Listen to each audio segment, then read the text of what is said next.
नमस्कार दोस्तों। आज की कहानी है भगवान के घर देर है अंधेर नहीं। बेटे ने कहा, माँ हवा पानी बदलने मौसी के घर चलो, और बस स्टैंड पर लावारिस छोड़कर भाग गया।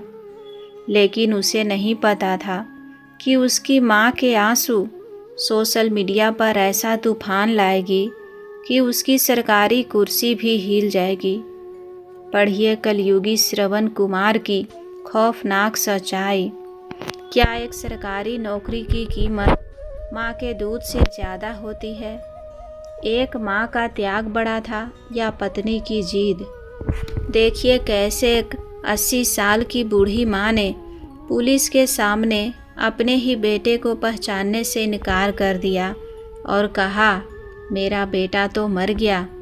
आखिर ऐसा क्या हुआ था उस रात? मंदसौर जिले का एक छोटा सा गांव, जहां की गलियां आज भी कच्चे मकानों और पुरानी यादों की गवाही देती है। शाम ढल रही थी, सूरज अपनी आखिरी लालिमा बिखेर रहा था, ठीक वैसे ही जैसे सावित्री देवी के जीवन की सांझ हो चुकी थी। वे अपने पुराने खपरेल वाले घर के आंगन में एक टूटी हुई खाट पर बैठी थी। उनकी नज़रें शून्य में टिकी थी, लेकिन मन 40 साल पीछे की उस धूल भरी पगडंडी पर चल रहा था, जहां से उनके संघर्ष की शुरुआत हुई थी। 40 साल पहले जब उनके पति का साया सिर से उठा, तब सावित्री जी की दुनिया ही उजड़ गई थी। गोद में 5 साल का नन्हा रमेश था और घर में खाने को मुट्ठी भर अनाज नहीं थी।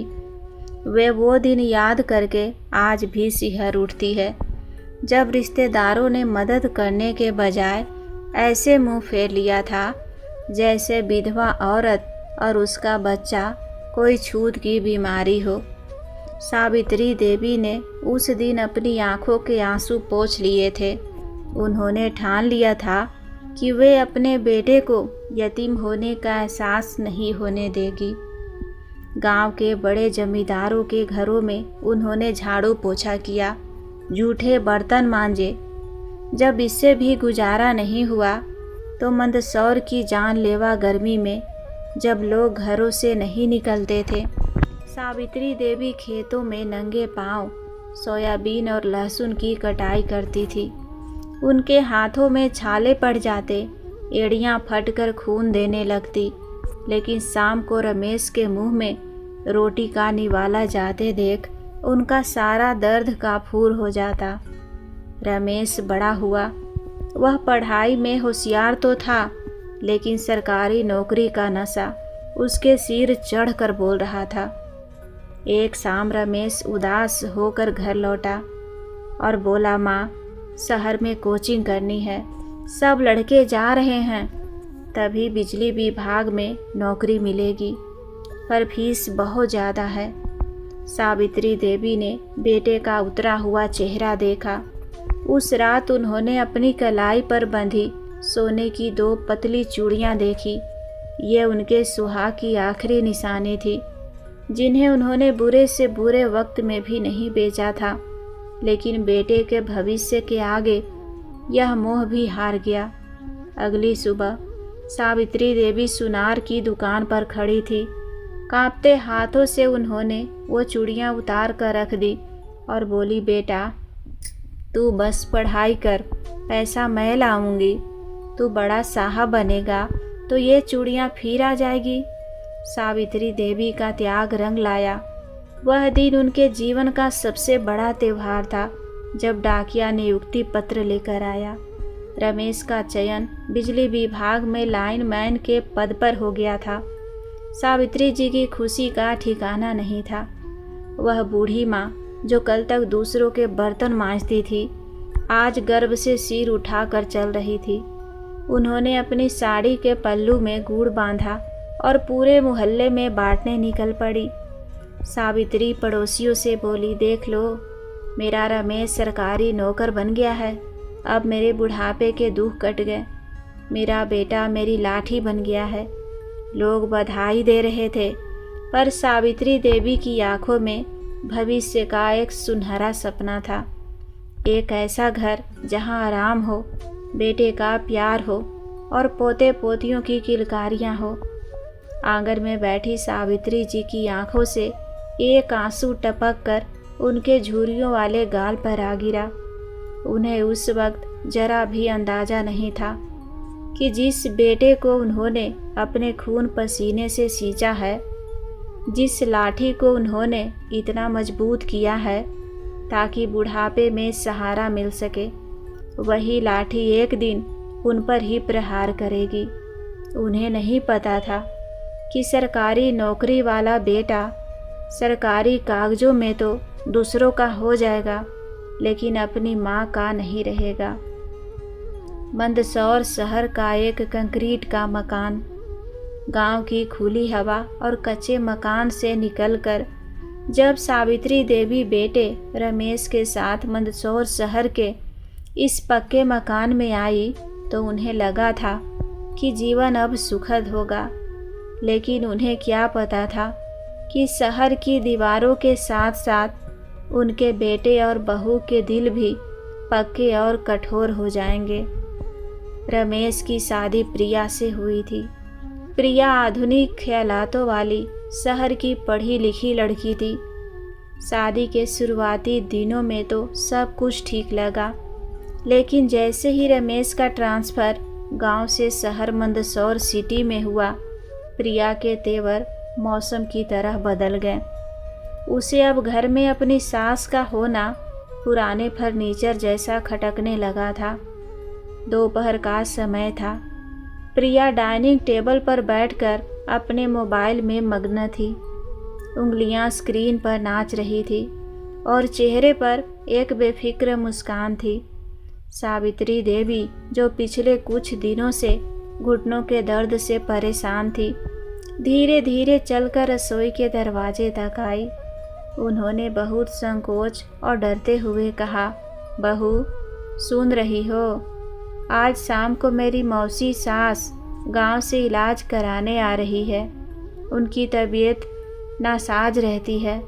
डॉक्टर ने हल्का खाना बताया है। तुम थोड़ी मूंग की दाल की खिचड़ी और 2 फुलके बना लोगी। प्रिया की उंगलियां स्क्रीन पर रुक गई, माथे पर त्योरियां चढ़ गई।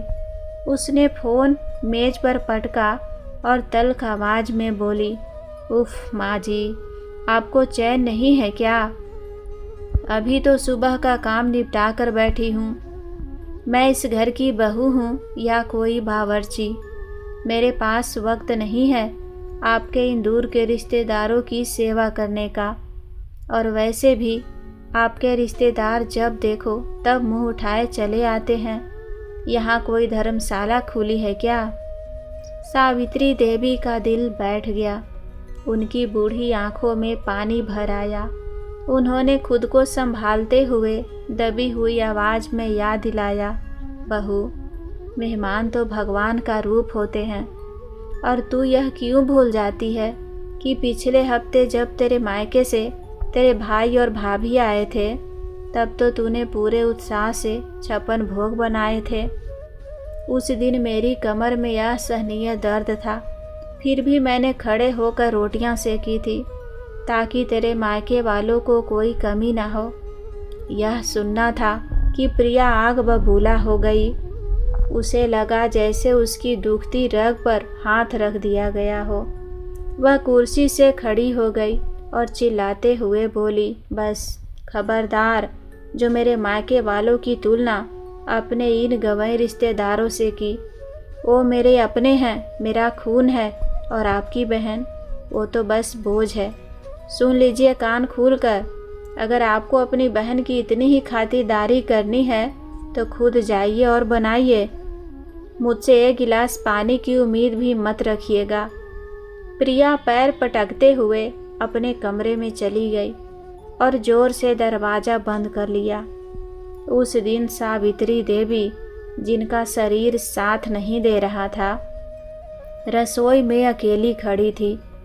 उनकी आंखों से आंसू टपक रहे थे और हाथ कांप रहे थे, लेकिन उन्होंने अपनी बहन के लिए खिचड़ी बनाई। हर निवाले में अपमान का स्वाद घुल चुका था। शाम को जब रमेश ड्यूटी से लौटा तो घर का माहौल किसी युद्ध के मैदान जैसा था। प्रिया पहले ही अपने कमरे में रजाई ओढ़कर लेट गई थी और रोने का नाटक कर रही थी। रमेश जैसे ही कमरे में गया, प्रिया ने मगरमच्छ के आंसू बहाते हुए कहा, रमेश, मैं अब इस घर में नहीं रह सकती। तुम्हारी माँ ने आज मुझे दिन भर परेशान किया, मेरे मायके वालों को ताने मारे और मुझसे नौकरानी की तरह काम करवाया। देखो मेरे सिर में कितना दर्द हो रहा है। रमेश, जो अब पूरी तरह पत्नी के मुहपास में बंध चुका था, उसने सच जानने की कोशिश भी नहीं की। वह गुस्से में लाल होकर सीधा अपनी माँ के पास गया, जो आंगन में बैठी थी। रमेश दहाड़ते हुए, माँ, तुम्हें चैन नहीं है? क्यों प्रिया को तंग करती रहती हो? वो शहर की लड़की है, उसे यह गांव वाले तरीके और तुम्हारे रिश्तेदार पसंद नहीं है। तुम समझती क्यों नहीं? सावित्री देवी ने बेटे की आंखों में देखा, वही बेटा जिसके लिए उन्होंने धूप में मजदूरी की थी। सावित्री देवी बोली, बेटा, मैंने तो बस।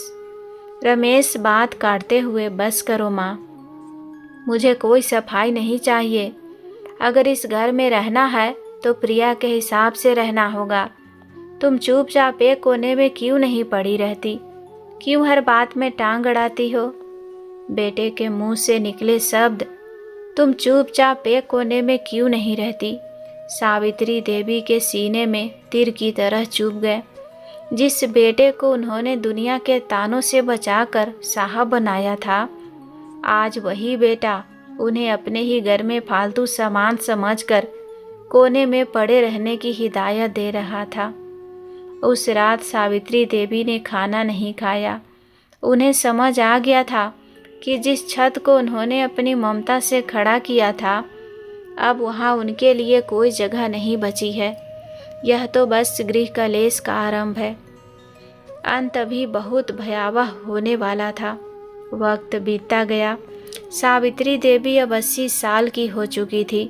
शरीर कमज़ोर हो गया था, आँखों से कम दिखता था और हाथों में कंपन होता था। अब वो घर के काम करने लायक नहीं रही। प्रिया के लिए अब वो पूरी तरह से बोझ बन चुकी थी। प्रिया ने रमेश को ब्रेन वॉश करना शुरू किया। रमेश, हमारा घर छोटा है, बच्चे बड़े हो रहे हैं, उन्हें अपना कमरा चाहिए। तुम्हारी माँ वाले कमरे में बच्चों की पढ़ाई होगी, और वैसे भी माँ जी को अब दिखाई सुनाई कम देता है। कल को कुछ हो गया तो हमारी नौकरी और इज्जत दोनों जाएगी। इन्हें कहीं और छोड़ आओ। रमेश लाइन मैन था। दिन भर खंभों पर चढ़कर जान जोखिम में डालता था। उसे लगता था कि घर आकर उसे शांति मिले, लेकिन माँ की खांसी और प्रिया की कीच कीच ने उसका चैन छीन लिया था। एक रात प्रिया ने अल्टीमेटम दे दिया, या तो तुम्हारी माँ इस घर में रहेगी या मैं और बच्चे। रमेश, जो कलयुगी बेटे का प्रतीक बन चुका था, उसने अपनी पत्नी को चुना। उसने एक भयानक योजना बनाया। दिसंबर की कड़कड़ाती ठंड, सुबह के 9 बजे, मंदसौर शहर का वह पक्का मकान जो अब एक माँ के लिए पराया हो चुका था। बाहर घना कोहरा छाया हुआ था, मानो प्रकृति भी उस पाप को छिपाने की कोशिश कर रही हो जो आज होने वाला था। रमेश दबे पांव माँ के कमरे में दाखिल हुआ। उसके हाथ में एक पुराना मैला कुचैला थैला था, जिसमें सावित्री देवी के 2-3 पुरानी साड़ियाँ और कुछ जरूरी दवाइयाँ ठूसी हुई थी। सावित्री देवी अपनी खाट पर बैठी माला जप रही थी। रमेश ने अपनी आवाज़ में झूठी मिठास घोलते हुए कहा, माँ, तैयार हो जाओ। बहु दिनों से कह रही थी ना कि मौसी से मिलना है। आज छुट्टी है, सोचा तुम्हें उनके गांव छोड़ आऊँ। कुछ दिन वहाँ रहोगी तो हवा पानी बदल जाएगा, मन भी लग जाएगा। यह सुनते ही सावित्री देवी का मुरझाया हुआ चेहरा खिल उठा। उनकी बूढ़ी आंखों में एक चमक आ गई। उन्हें लगा कि बेटा आज भी उनकी खुशी का ख्याल रखता है। उन्हें क्या पता था कि यह हवा पानी बदलने का नहीं, बल्कि बोझ उतारने का प्रस्ताव है। सावित्री देवी उत्साह से बोली, सच लल्ला, तू मुझे ले जाएगा? रुक, मैं अभी तैयार होती हूँ। उन्होंने कांपते हाथों से संदूक खोला और अपनी वही पुरानी गुलाबी साड़ी निकाली जिसे वे खास मौके पर पहनती थी। आंखों पर मोटे कांच वाला चश्मा लगाया, अपनी लाठी को कसकर पकड़ा और बेटे के साथ बाहर आ गई। रमेश ने बाइक स्टार्ट की और माँ को पीछे बिठाया। ठंडी हवा हड्डियों को चीर रही थी, लेकिन सावित्री देवी को ठंड नहीं लग रही थी। उन्हें तो बेटे के साथ सफ़र करने की गर्मी महसूस हो रही थी। पूरे रास्ते सावित्री देवी एक छोटे बच्चे की तरह चहकती रहीं। उनका मातृत्व उमड़ रहा था। बेटा, गाड़ी धीरे चलाना, कोहरा बहुत है। सावित्री देवी, लल्ला, तूने सुबह नाश्ता तो किया नहीं? मौसी के घर चलकर कुछ खा लेना। सुन, घर पर बच्चों का ख्याल रखना। बहू को कहना समय पर खाना दे दे। रमेश खामोश था। उसका दिल पत्थर हो चुका था। माँ की ममता भरी बातें उसे सुनाई तो दे रही थी, लेकिन उसका ज़मीर सो चुका था। उसे बस जल्दी से जल्दी उस बोझ को उतारना था जो उसकी पीठ पर बैठा था। रमेश ने बाइक बस स्टैंड के बाहर एक कोने में रोकी। वहाँ बहुत भीड़ भाड़ थी। बसों की हॉर्न, कंडक्टरों की चिल्लाहट और यात्रियों की धक्का मुक्की का शोर था। डीजल का धुआं सांसों में भर रहा था। रमेश ने माँ का हाथ पकड़ा और उन्हें भीड़ से बचाते हुए एक लोहे की ठंडी बेंच पर बिठा दिया। सावित्री देवी ने अपना थैला और लाठी कसकर पकड़ ली। रमेश झूठ बोलते हुए, माँ, तुम यहाँ चुपचाप बैठो, मैं अंदर जाकर मौसी के गांव वाली बस का टिकट लेकर आता हूँ। खिड़की पर बहुत भीड़ है। सावित्री देवी ने इधर उधर देखा। भीड़ से उन्हें डर लग रहा था, तो बोली, बेटा जल्दी आना, मुझे अकेले डर लगता है। रमेश कठोरता से, हाँ हाँ आ रहा हूँ, और खबरदार जो यहाँ से हिली, भीड़ बहुत है, तुम खो जाओगी, बस यहीं बैठी रहना। सावित्री देवी ने एक आज्ञाकारी बच्चे की तरह सिर हिलाया। सावित्री देवी बोली, ठीक है लल्ला, मैं कहीं नहीं जाऊंगी, तेरी राह देखूंगी। रमेश पलटा और भीड़ में घुस गया। सावित्री देवी अपनी धुंधली आंखों से चश्मे के पीछे से उसे तब तक देखती रही जब तक वह ओझल नहीं हो गया। उनके मन में एक पल के लिए भी यह ख्याल नहीं आया कि उनका लल्ला टिकट लेने नहीं, बल्कि अपनी जन्म देने वाली माँ से हमेशा के लिए पीछा छुड़ाने गया है। वह बेंच पर बैठी रही। 10 मिनट, 20 मिनट, 1 घंटा। ठंड बढ़ती जा रही थी, लेकिन सावित्री देवी की नज़रें बस उसी दिशा में टिकी थी जिधर रमेश गया था। उन्हें भरोसा था कि बेटा आएगा। यही वह मनहूस सुबह थी जिसने एक माँ के भरोसे का कत्ल कर दिया था। घड़ी की सुइयाँ टिक टिक करके आगे बढ़ रही थी, लेकिन सावित्री देवी के लिए समय जैसे थम गया था। 1 घंटा बीता। रमेश अभी टिकट खिड़की पर होगा। 2 घंटे बीते, शायद भीड़ ज़्यादा होगी। दोपहर के 2 बज गए। सावित्री देवी का पेट भूख से कुलबुलाने लगा। होठ प्यास से सूखकर पपड़ी बन गए। दिसंबर की ठंड अब और तीखी होने लगी थी। सूरज ढलने को था और ठंडी हवाएं उनकी पुरानी साड़ी को भेद कर उनकी हड्डियों को कपा रही थी। सावित्री देवी को जोर की प्यास लगी थी। पास ही एक नल भी था, लेकिन वो अपनी जगह से 1 इंच भी नहीं हिली। उनके मन में बस एक ही डर था, अगर मैं पानी पीने गई और उसी वक्त मेरा रमेश आ गया तो वो मुझे ना पाकर कितना परेशान हो जाएगा। नहीं नहीं, मैं यहीं बैठी रहती हूँ। वह अपनी सूखी आंखों से बस स्टैंड के उस गेट को घूरती रही जहाँ से रमेश गया था।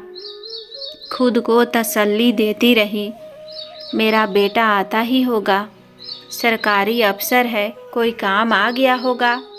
मुझे छोड़कर थोड़ी जाएगा। शाम के 4 बज चुके थे।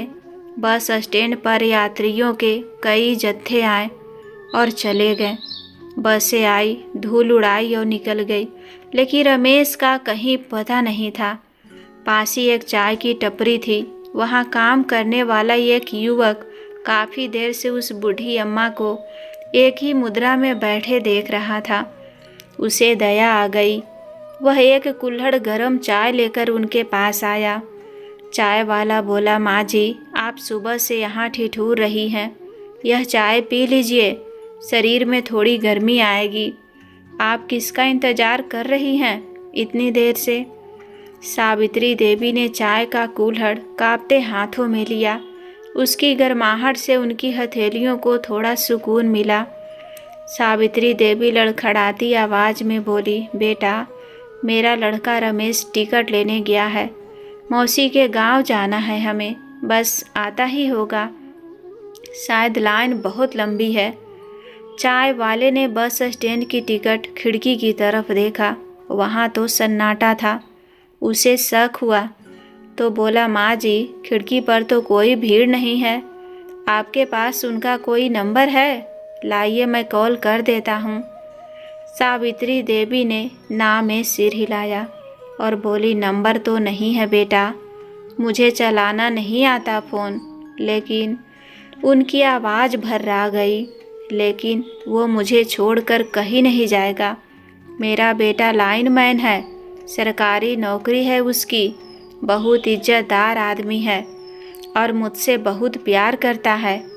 सुबह से तो मुझे बाइक पर बिठा कर लाया है। यह कहते कहते उनकी आंखों के कोरों से आंसू बह निकले और झुर्रियों में समा गए। जुबान से तो उन्होंने कह दिया कि बेटा प्यार करता है, लेकिन दिल के किसी कोने में अब अनहोनी का सायरन बजने लगा था। क्या रमेश सच में चला गया? क्या मैं उस पर बोझ बन गई थी? क्या बहू के कहने पर उसने? नहीं नहीं, मेरा लल्ला ऐसा नहीं कर सकता। तभी अचानक एक बस का तीखा हॉर्न बजा और हेडलाइट की रोशनी उनकी आंखों पर पड़ी। सावित्री देवी हड़बड़ाकर चौंक गई। एक पल के लिए उन्हें लगा कि रमेश बस में चढ़कर उन्हें बुला रहा है। वो अपनी लाठी के सहारे लड़खड़ाते हुए घुटनों के दर्द को नज़रअंदाज करके खड़ी हो गई। उनकी धुंधली आंखें भीड़ में हर नौजवान के चेहरे में अपना रमेश तलाशने लगी। कोई उनकी तरफ देख नहीं रहा था, सब अपनी धुन में थे। सावित्री देवी कांपती आवाज़ में, रमेश, वो रमेश, लल्ला तू कहाँ रह गया? देख, तेरी माँ यहाँ खड़ी है। उनकी कमज़ोर पुकार, बस स्टैंड के शोर, बसों की इंजन की गड़गड़ाहट और यात्रियों की आपाधापी में दब कर रह गई। वो भीड़ को चीर कर देखने की कोशिश कर रही थी, लेकिन वहाँ सिर्फ अनजान चेहरे थे। उनका बेटा कहीं नहीं था। अब वहाँ सिर्फ इंतज़ार था और एक बूढ़ी माँ का टूटता हुआ भ्रम। शाम का गहरा अंधेरा, मंदसौर बस स्टैंड। शाम ढल चुकी थी और रात का सन्नाटा पसरने लगा था। सावित्री देवी का शरीर अब जवाब दे चुका था। भूख ने आंतों को निचोड़ दिया था। प्यास से गला कांटों जैसा चुभ रहा था और ठंड हड्डियों में घुस चुकी थी। लेकिन शारीरिक पीड़ा से कहीं ज़्यादा बड़ी पीड़ा उनके दिल में थी, बेटे के धोखे की पीड़ा। वो बेंच से फिसलकर ज़मीन पर बैठ गई। उनके सब्र का बांध टूट गया। वो अपने घुटनों में सिर देकर फूट फूट कर रोने लगी, जैसा कि अक्सर हम ऐसी दुखद तस्वीरों में देखते हैं। उनकी रुलाई पत्थर दिल इंसान को भी पिघलने वाली थी। सावित्री देवी ने आसमान की तरफ देखा और चिल्लाई, हे भगवान, मैंने क्या गलती की थी? अपना पेट काट कर उसे पाला, अपनी चूड़ियाँ बेचकर उसे पढ़ाया और आज उसने मुझे सड़क पर फेंक दिया जैसे मैं कोई कूड़ा हूँ। अरे, इससे तो मैं बांझ ही रहती तो अच्छा था। उनकी आवाज़ में इतना दर्द था कि बस स्टैंड पर आ जा रहे लोग ठिठक कर रुक गए। देखते ही देखते वहाँ भीड़ जमा हो गई। कलयुग भले ही आ गया हो, जहाँ बेटे श्रवण कुमार नहीं रहे, लेकिन इंसानियत अभी पूरी तरह मरी नहीं थी। भीड़ में कुछ कॉलेज के नौजवान भी थे। उन्होंने जब एक 80 साल की बूढ़ी माँ को इस हालत में देखा तो उनका खून खौल उठा। उसमें से एक लड़के राहुल ने तुरंत अपना मोबाइल निकाला और वीडियो रिकॉर्डिंग शुरू की। राहुल घुटनों के बल बैठा और पूछा, अम्मा रोइए मत, हमें बताइए किसने छोड़ा आपको यहाँ इस ठंड में। सावित्री देवी का चेहरा आंसुओं से भीगा हुआ था। उन्होंने हिचकियों के बीच सच उगला। सावित्री देवी बोली, मेरा बेटा रमेश बिजली विभाग में लाइनमैन है, सरकारी नौकरी है उसकी। कह रहा था मौसी के घर ले जाएगा। टिकट लेने गया था और फिर कभी नहीं लौटा। राहुल ने यह वीडियो तुरंत रिकॉर्ड करके सेंड बटन दबाया। देखते ही देखते वीडियो मंदसौर के local WhatsApp group, Facebook page और इंस्टाग्राम पर जंगल की आग की तरह फैल गया। लोगों के मोबाइल पर नोटिफिकेशन बजने लगे। हेडलाइन थी, कलयुग की कड़वी सच्चाई। सरकारी बाबू ने अपनी 80 साल की माँ को लवारिस छोड़ा। क्या यही है हमारी संस्कृति? कमेंट्स की बाढ़ आ गई। लोग रमेश को लानत भेजने लगे। कोई लिख रहा था, ऐसे बेटे को तो जेल होनी चाहिए, तो कोई लिख रहा था, माँ का श्राप इसे कभी सुखी नहीं रहने देगा। पूरा शहर उस लाइनमैन के खिलाफ खड़ा हो गया था। बात इतनी बढ़ गई कि कुछ समाज सेवियों ने तुरंत पुलिस को टैग कर दिया। मंदसौर पुलिस ने भी मानवता दिखाई और तुरंत एक पीसीआर वैन मौके पर भेजी। पुलिस वालों ने सावित्री देवी को सहारा देकर उठाया, उन्हें पानी पिलाया और कंबल ओढ़ाया। इंस्पेक्टर बोला, माँ जी आप चिंता मत कीजिए, हम आपके बेटे को अभी पकड़ कर लाते हैं। पुलिस ने सावित्री देवी को थाने में सुरक्षित बैठाया और तुरंत बिजली विभाग के रिकॉर्ड से रमेश को पता निकलवाया। उधर रमेश के घर का नज़ारा। दूसरी तरफ शहर के उस पक्के मकान में रमेश सोफे पर पैर पसार कर आराम से टीवी देख रहा था। उसके हाथ में चाय का कप था और चेहरे पर एक अजीब सा सुकून, जैसे उसने घर का कोई बहुत बड़ा कचरा साफ कर दिया हो। प्रिया भी खुश थी कि अब कीच कीच खत्म हुई। उन्हें अंदाज़ा भी नहीं था कि बाहर उनकी बदनामी का तूफान खड़ा हो चुका है और पुलिस की गाड़ी उनके दरवाजे पर सायरन बजाती हुई पहुंच रही है। जैसे ही रमेश के दरवाजे पर धड़ धड़ हुई, उसकी दुनिया हिलने वाली थी। रात के 9 बजे मोहल्ले में सन्नाटा था, जिसे चीरते हुए पुलिस जीप का सायरन गूंजा। नीली लाल बत्ती की चमक ने रमेश के घर की दीवारों को रोशन कर दिया। जीप के ब्रेक लगते ही टायरों की चरचराहट से पूरा मोहल्ला जाग गया। लोग अपनी खिड़कियों और बालकनी से झांकने लगे।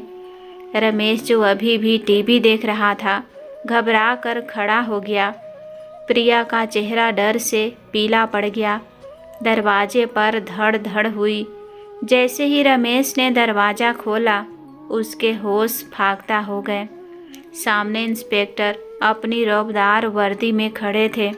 उनकी आंखों में अंगारे दहक रहे थे।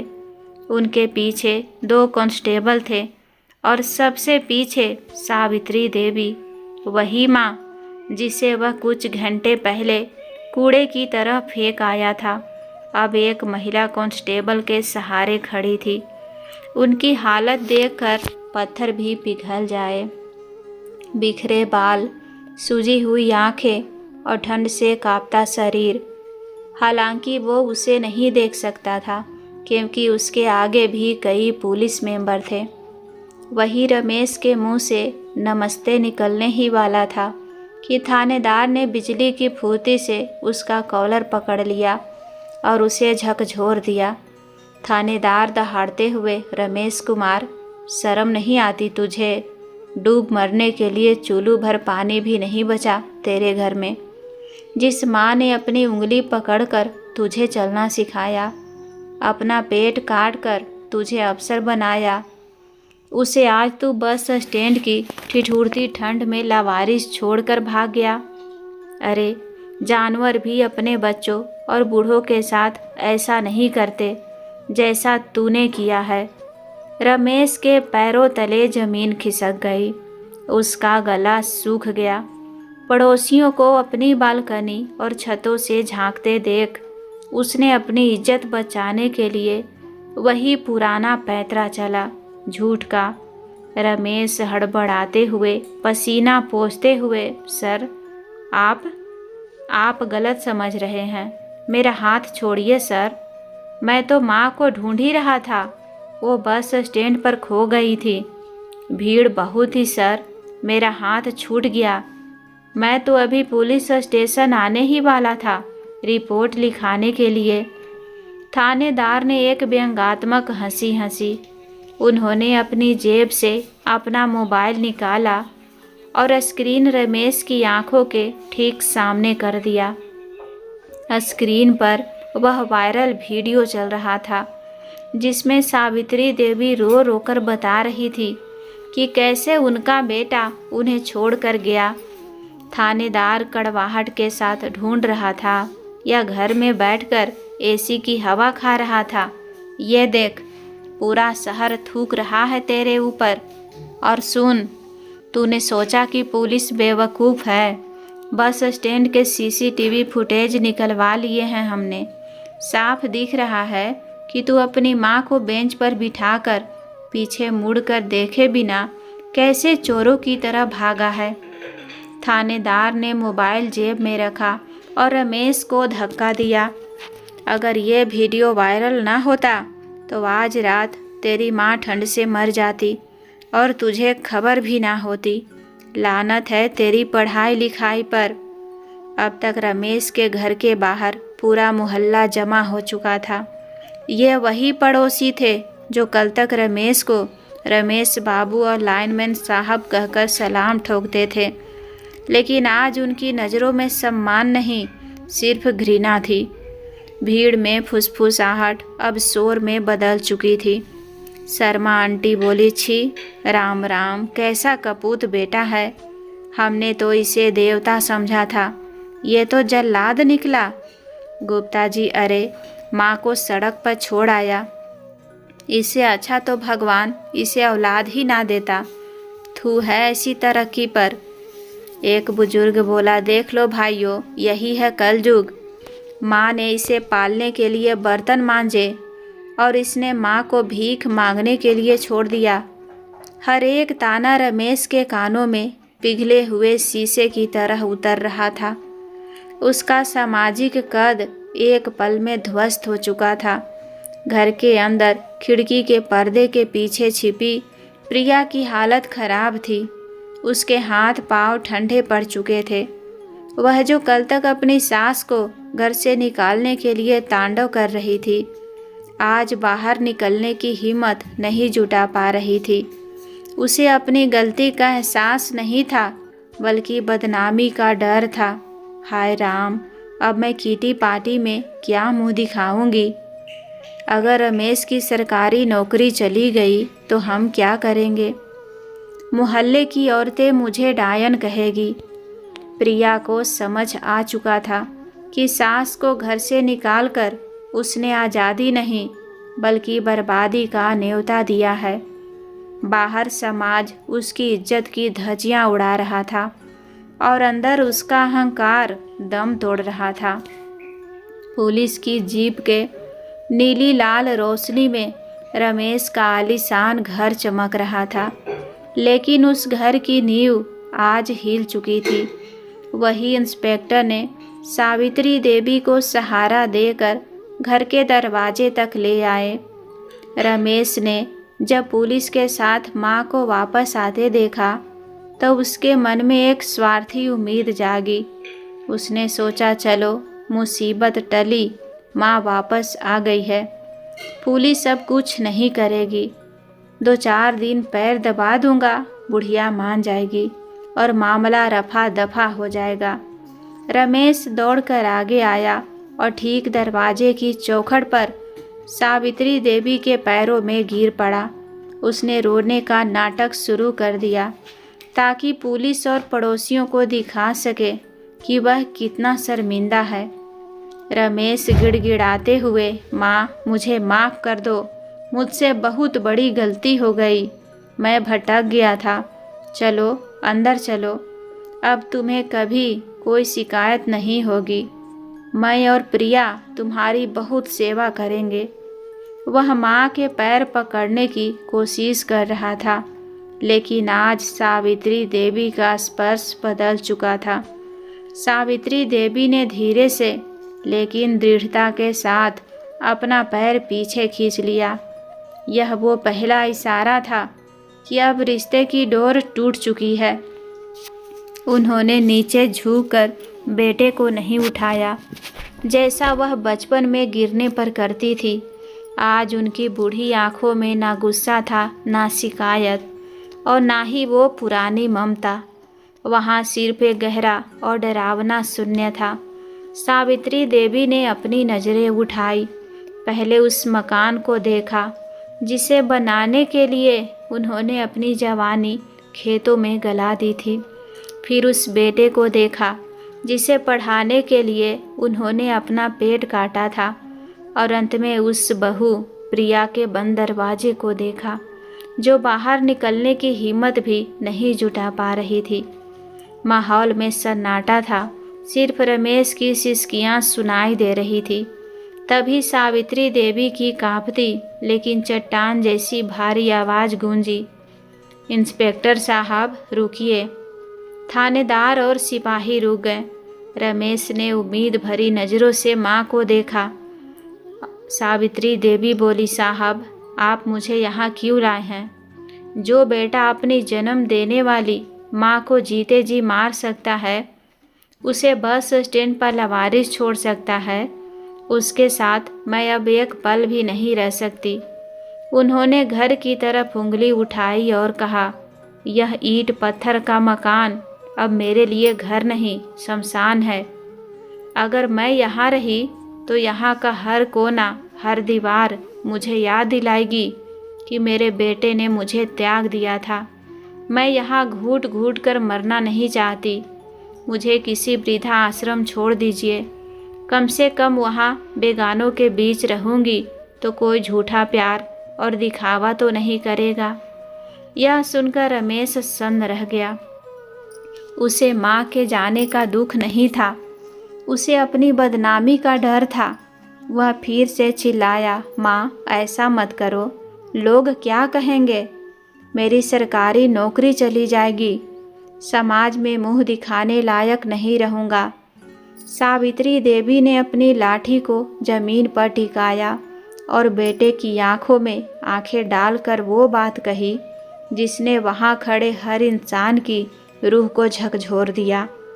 बेटा चिंता मत कर, तेरी नौकरी नहीं जाएगी। मैंने तुझे जन्म दिया है, तेरा बुरा मैं आज भी नहीं चाहूँगी। जा जी ले अपनी ज़िंदगी। फिर उनकी आवाज़ भारी हो गई, लेकिन रमेश आज तूने दुनिया का वो कड़वा सच साबित कर दिया है। एक माँ अपनी कोख में 9 महीने तक नन्ही सी जान को रख सकती है, उसे अपना खून पिलाकर बड़ा कर सकती है, लेकिन वही औलाद बड़ा होकर अपने करोड़ों के आलीशान मकान में उस बूढ़ी माँ को 6 फुट की जगह नहीं दे सकती। सावित्री देवी ने एक गहरी सांस ली, जैसे सदियों का बोझ उतर गया हो। तेरा दूध का कर्ज आज पूरा हुआ रमेश, तू खुश रह। आज से तू मेरे लिए मर गया और मैं तेरे लिए। सावित्री देवी मुड़ी और बिना पीछे देखे पुलिस जीप में जाकर बैठ गई। उन्होंने एक बार भी उस घर की तरफ मुड़कर नहीं देखा जिसे उन्होंने खून पसीने से बनाया था। जीप धूल उड़ाती हुई निकल गई। रमेश अपनी ही चौखट पर खड़ा रह गया। उसके पास बड़ा मकान था, नौकरी थी, पत्नी थी, लेकिन फिर भी वह आज दुनिया का सबसे गरीब और अनाथ इंसान बन चुका था।